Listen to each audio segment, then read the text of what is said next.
सोहन ही नहीं जुदाई कहे बन गे नी हर जाई दोसरा से शादी कहीं मंगिया लेनी भरवाई मर जइबो।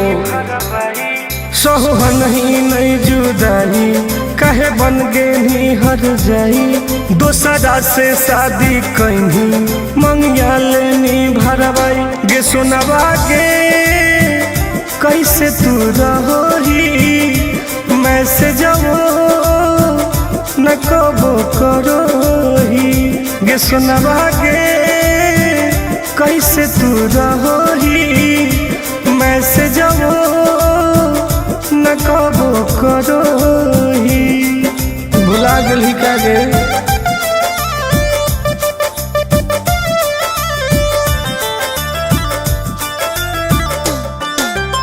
Vicky Vox.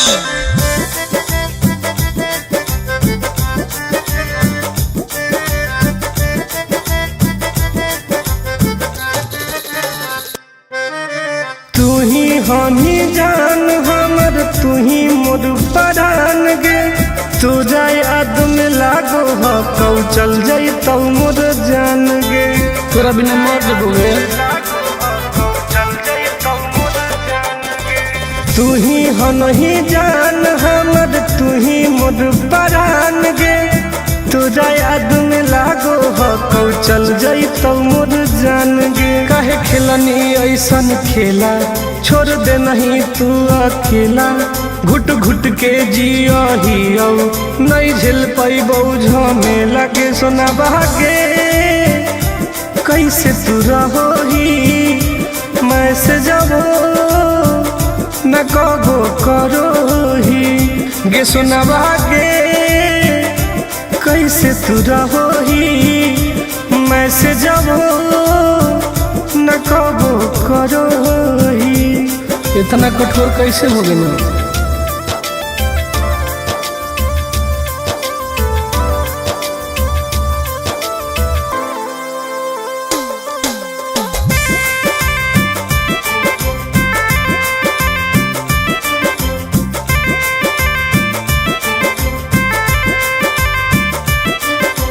चौबीस घंटा तोरे खाली सोचो ही बात गे कलियो की कसूर कैनी हमरा साथे घात गे बताओ।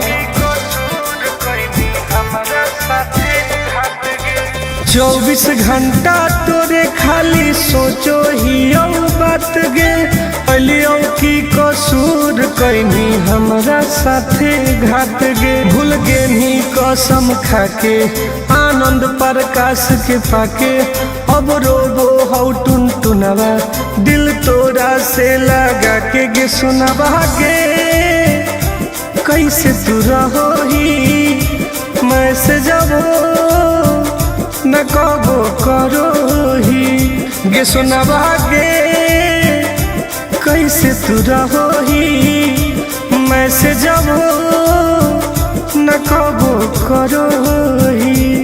इतना कठोर कैसे हो गई गे?